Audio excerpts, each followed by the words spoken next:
Damn, I think he was set for a fight there, man. Mate, they're hyped up. They're hyped. I mean, I've been watching the players that have been getting ready for this game, and I tell you what, Game Lord, they're hyped. They've got that Unicorns of Love vibe about them. They're in it. They're ready to play. I'm excited about that. I love teams that are just obviously so hyped and excited to be here, playing on LAN. It's pretty insane. Yeah, I mean, hey, they're in the same seats the Unicorns of Love just won from, so there's been a lot going on. Are we calling them the special seats now? That's right it. Now, one game in.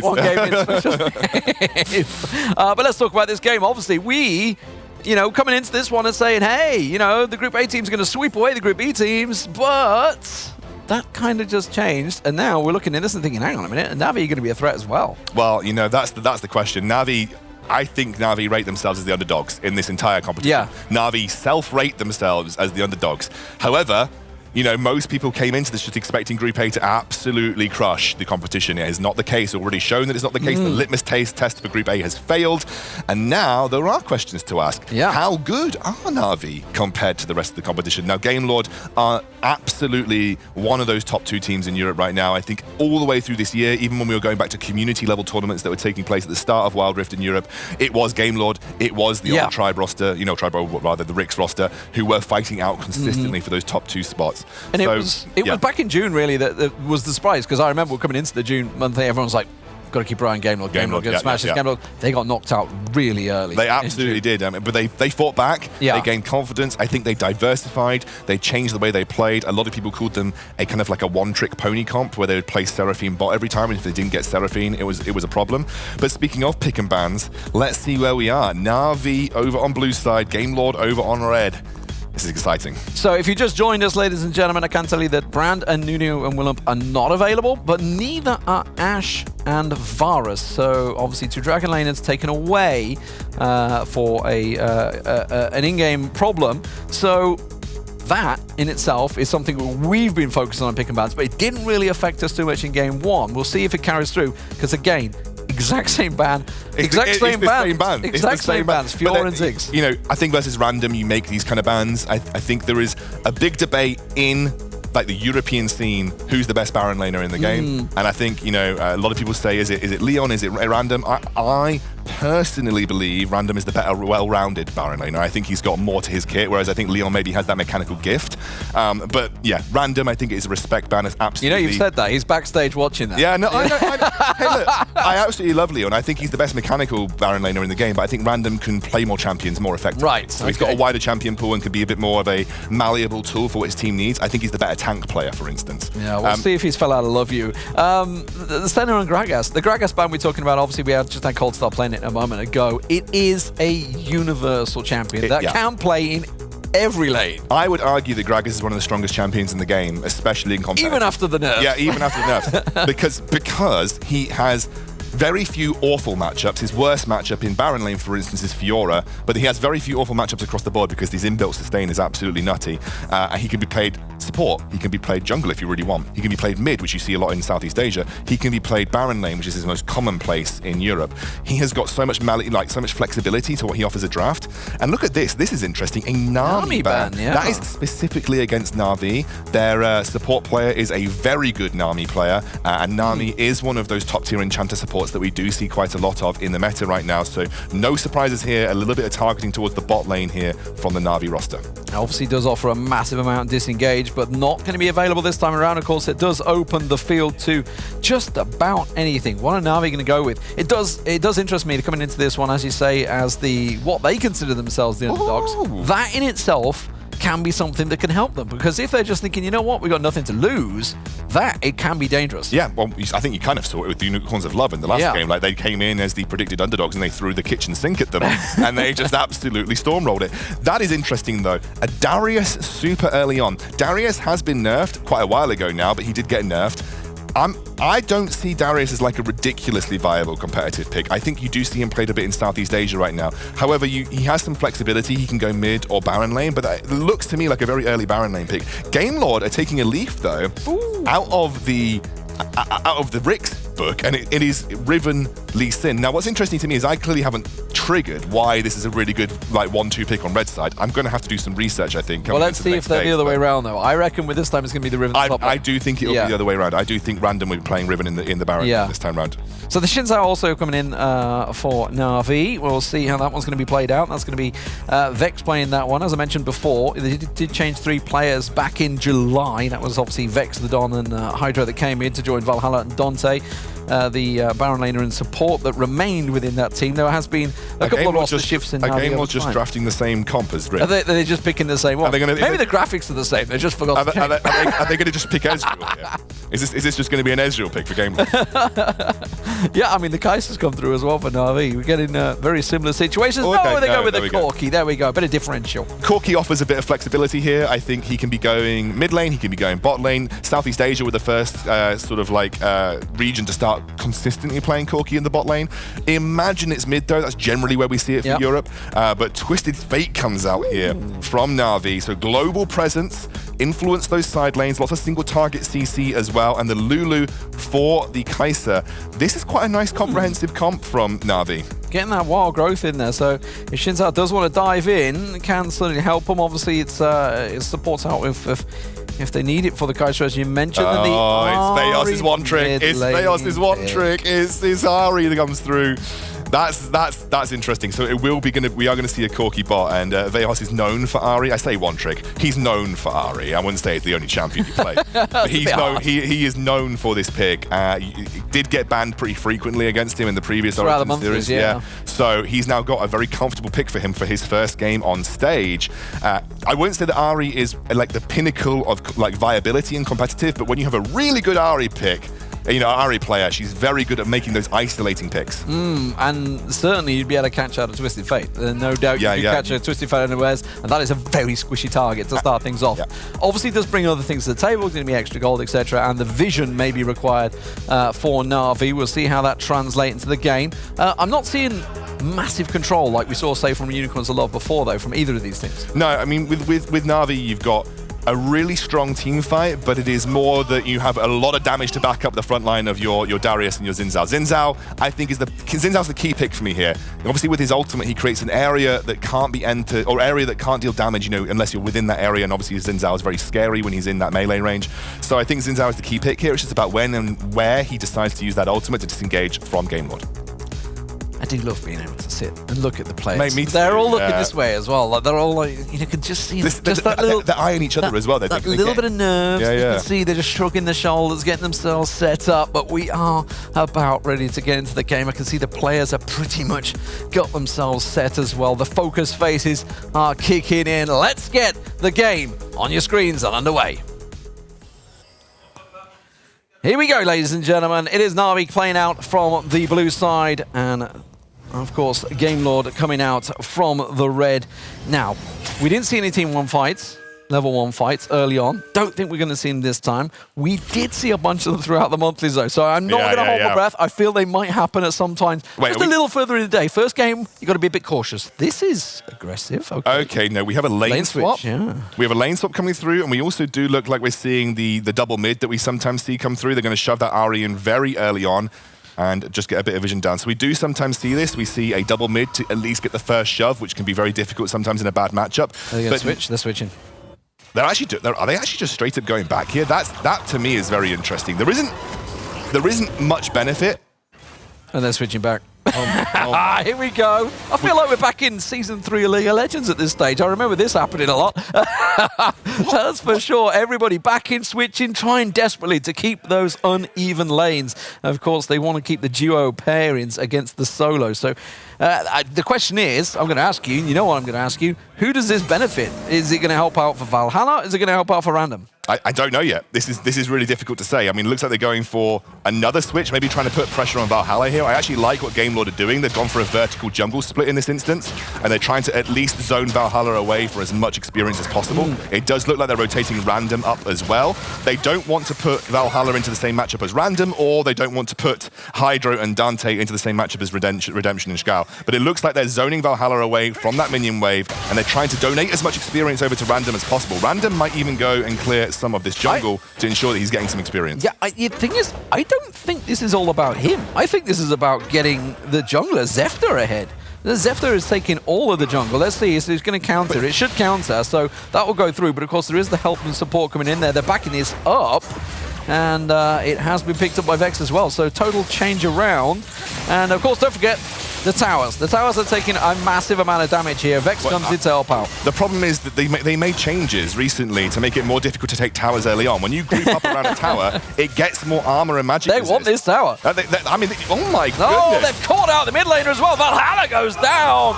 And first blood will go across. Are they going to get first tower top as well? Because they have 2 people at the tower. It has less magic resist. It has less armor. And when you're grouping up 3 people bot, it has more magic resist and more armor.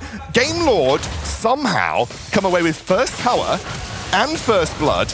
And they're going to get the Don down as well. Game Lord, they lose one to the tower. But it's execute. It's an execute. It's not even like they did that didn't even get the kill. Oh my word. And the power of Corki, by the way, the power of Corki with the armor pen is what's made the difference there. Well, it's also because, as I said before, when you commit 3 people to a tower, it gets a lot more magic armor in the early game before 4 minutes. I'm trying to work out the reasoning here behind the Na'Vi lane swap in the first place. My impression is they were trying to either remove one of their side lanes from a matchup they weren't comfortable with in the early game, because other than that, it is not beneficial to go for a lane swap in Wild Rift right now. This is a really, really nice pickup by Zefta very early on. But what's even worse for Na'Vi is that often when you have a lane swap initiated, you have the natural advantage on the Dragon side of the map.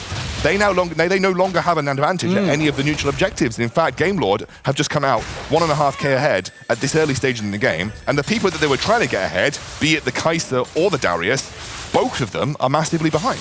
Yeah, it really hasn't worked.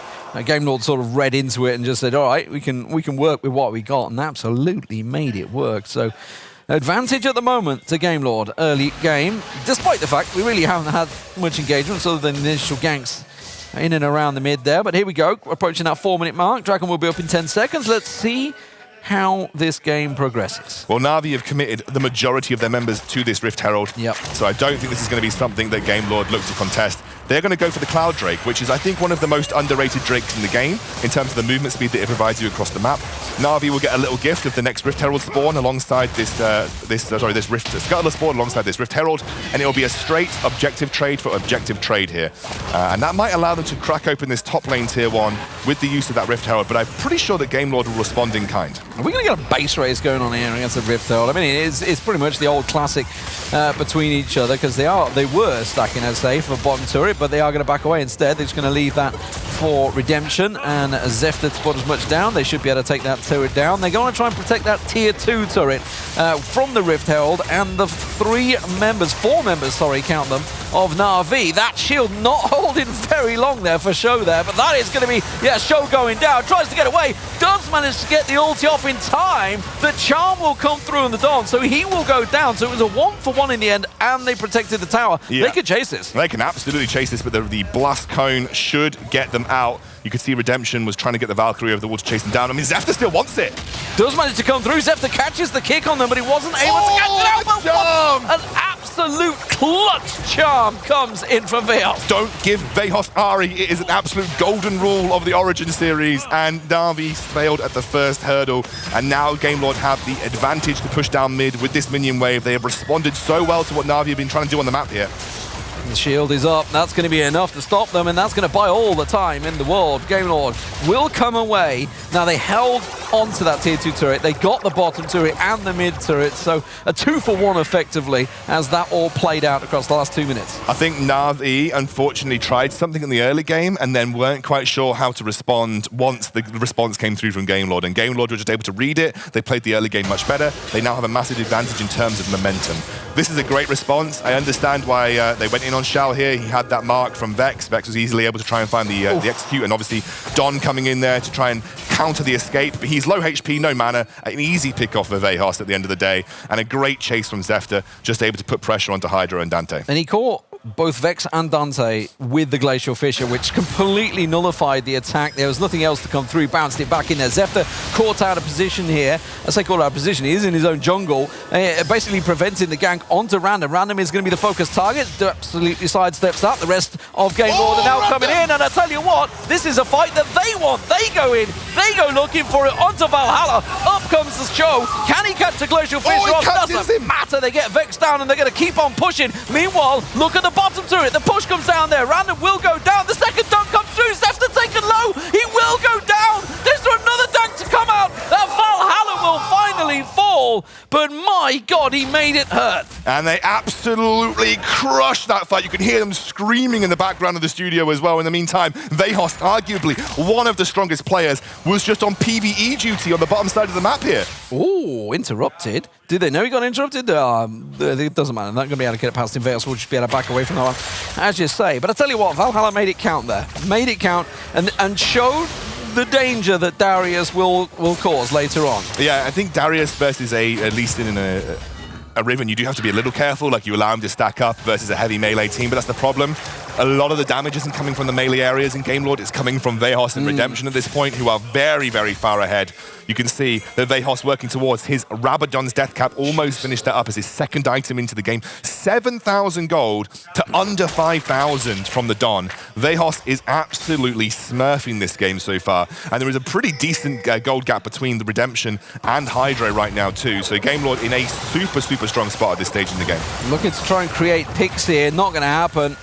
Gamelord read that one very easily in a quick escape. It's very hard to catch a Corki out at the best of times, but the rest of Gamelord kind of out of position here. They're all going to start peeling in. They've taken down that second tier 2 turret. The top tier 2 turret will go down. NAVI are going that way, and I tell you what, Gamelord just said, you know what? If you're abandoning it, we will push in, and almost a base race form will come through once again. Gamelord are back in, but they're going to lose his inhib turret. They're legit going for an inhibitor take here. Random has to try and make the play. He's already popped the ultimate. Redemption's there. Here comes Show. Show should be able to prevent most of the damage coming through, and they will be able to clear that wave out, and that will keep it safeguarded. And while this is all happening, Redemption is doing the damage. Look at this. Zefta takes the dragon. Redemption puts the tier 2 turret down. Vejos has been caught out. In comes Valhalla. Looking for him, but Vejos absolutely dominates Hydro there and gets away with his life. And they're not done yet, because here comes Zefta. Kick comes through, and that sends Vex into his death. Surely Zefta will go down. Vex will fall, but this is not done yet. Redemption joins the party. He goes looking for it. Valhalla, though, is very, very dangerous. Wait a second. He's looking for that dunk onto Show. Is it going to be enough? The dunk is there, but he's not going to be able to do it. They kite him round. He tried to flash, but it didn't happen. And Redemption is popping off. They just didn't focus the Dragon Laner. Instead, they kept going for the tanky targets. Didn't have his ultimate available either, Valhalla. Unfortunately, didn't quite get the reset there. And that right was just not enough for Na'Vi. They were trying to grasp at straws. They had a 5v3 advantage in Redemption, and the rest of Gamelord just able to join that fight and make it a more even scale. And at this point, Gamelord are dominating. They are 10,000 gold up, almost at 9 minutes into the game. They are in a super comfortable spot for their first game of the Origin Series. I feel like it's a point where Na'Vi are almost trying to force the fight, despite the disadvantage. They're thinking, okay, if we can get 1 or 2 down, we can try and take an objective off the back of it, force something out of it at the moment. Baron coming up just now. Shouldn't be a problem just yet, but Gamelord are quite far ahead, and they may actually be thinking about this one pretty early. I think they might be. I would not be surprised to see Gamelord put that on the cards very soon.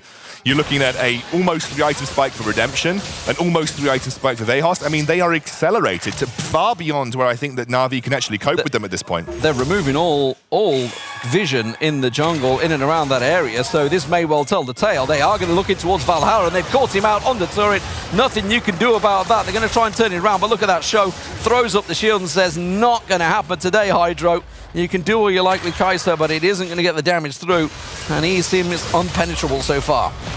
Really, really good performance from Gamelord so far. This has been absolutely clinical from them from the outset. I mean, Don's going for it. That is not what I would say was the right decision, but we'll see whether it pays off for him. The Don does go down instantly. There goes Show. Zefta's going to get focused around the side there. Vejos will join the party, and someone is going to get charmed and killed, that's for sure. And now Hydro is the last man standing. That was, I would say, a Hail Mary coming out of Na'Vi. Not too sure I agree with it. I feel like they had to make the play because Vejos was separated from the team. They thought it was their best chance to maybe find a pick. At this point, you're so far behind. I don't really think you win the late game either. Destiny, they're going to go for random maybe? No. Destiny just on cooldown at the moment, so not quite available to go for a pick. But I think overall, Gamelord, they really can't make too many errors here, because at the end of the day, they're so far ahead, it doesn't matter. I got to be honest. Twisted Fate not the strongest of targets to be the man that piles in the middle and starts the engagement. No, but he felt like he had to make the play. There were low HP bars in Game Lord. They thought that they could maybe find a pick while they were separated. I understand the thinking there, but they're just too far behind to make it work. Yeah, you're generally looking more of a flanking play than I'm gonna. You don't want to. I'm gonna destiny to into the middle of the team. fight. But I guess okay. I mean, Navi are not done. They may well be 10,000. Actually, made that 14,000 gold behind, but they're not done. They're coming straight in for this one. But look at the damage coming down. Zefta will come through, and a pause is called in the middle of a team fight. That is never a great time to pause, but I think Game Lord in a strong spot regardless. They found a really good kick. Yeah, I mean, I think at this point, there isn't much comeback potential. I think you've also got to look at the fact that the scaling, you've got to look at the scaling of these two guys.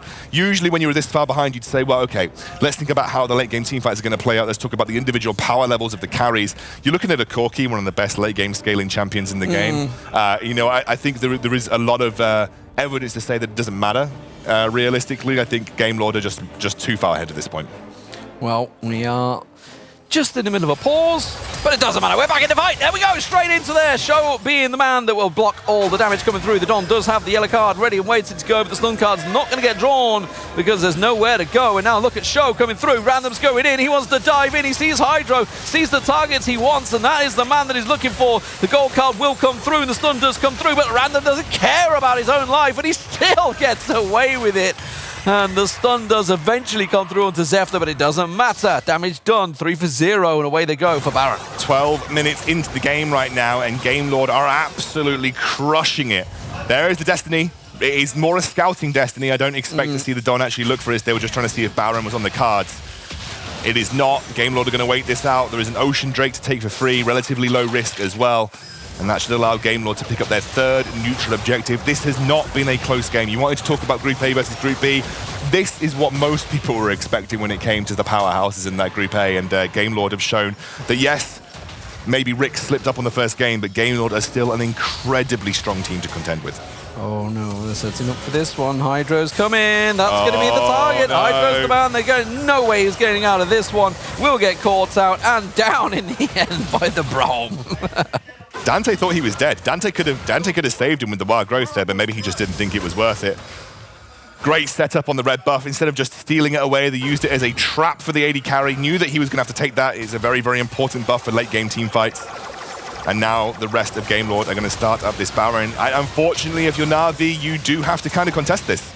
Yeah, the Show is ready and waiting for it along with Random. So Unbreakable, Glacial Fissure, everything ready to just block it off. Doesn't matter. Baron's been taken down with ease. Without the Dragon Laner of Hydro, nothing they could do about that one. And this is a gigantic snowball of an advantage now. 17,000 gold, very much in Game Lord's favor. The Baron buff on there. It's only a matter of time before they finish this game. And I really love that they are just essentially starving Na'Vi out from their own jungle as well. Look at they're not even confident to take their own red buff without having to check with the Glitter Lance here. I think Zefta just got that. Absolutely, Zefta coming through, caps it out, yeah, and stole that red buff away, as you say. That's just dirty play, but they have left themselves a little exposed here. The rest of the team now arriving. This is with the Baron buff on, don't forget. There's going to be the Guardian Angels coming through, and that's why they knew. Glacial Fissure kill coming out from Show as they just rampaged their way to victory. It will be Game Lord picking up the second game here against Na'Vi.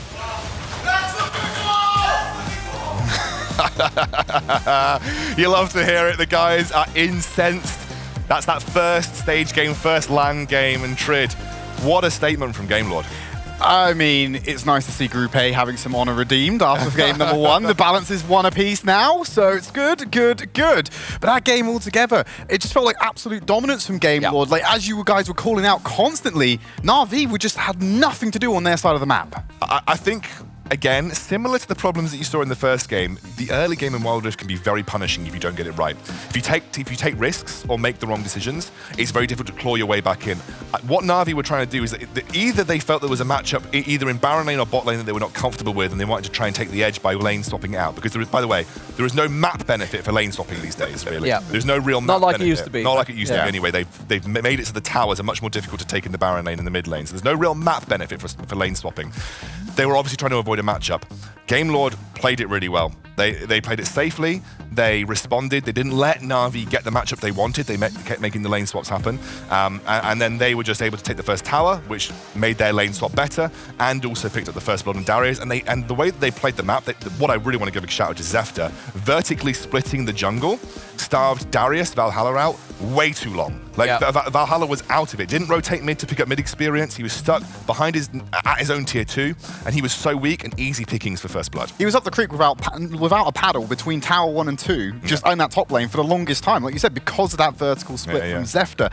But Keenan, one thing, did you get your answer about the Riven and Lee Sin? Do you feel content that you understand it now? Not really from that one, because it was just a weird first start. It's really difficult. Like, I think Riven is just a strong pick right now. I think she was a little underrated in the previous Origin series. I think she's a champion that also only fairly recently came out, about 2 months ago or so. So she takes a lot of time to master. You've probably seen the mastery of these players has got to a point where they feel comfortable picking her up in competitive. I do think Lee Sin's better in the jungle, mind you. So I can kind of see Zefta was just super aggressive. I think that was a pure display of why Lee Sin's better in the jungle, I think. But it was such a snowbally stomped game. It's very difficult to really, I like the ideas that Na'Vi were bringing. They tried different things. It just didn't work out for them. It may work in another game, who knows? But this time around, it wasn't to be. Well, they've got plenty more to go because, as I said, that's only game number 2. Got about 8 more to come up later on. When it comes back to this game, though, Game Lord, they're coming in as the 3rd seed, so not even the 2nd seed in Group A. Are we expecting Game Lord to have maybe breaking the kind of rankings in Group A, if you will? Are we expecting them to kind of surpass their seeding, or are we going in that order of 1, 2, 3? In fairness, them and Queso are pretty much on an even keel. They've taken wins off each other in best-of-5 series multiple times. I want to see Queso first before I make that kind of claim. I think Game Lord have clearly diversified, and I'm really impressed with that first game from them. All right, well, that's enough from us. Let's throw it over to Carmeline, who's got a nice little segment to break down for us. Hi. Hello there. So, indeed, I'm bringing you a quite interesting segment, as you can see here.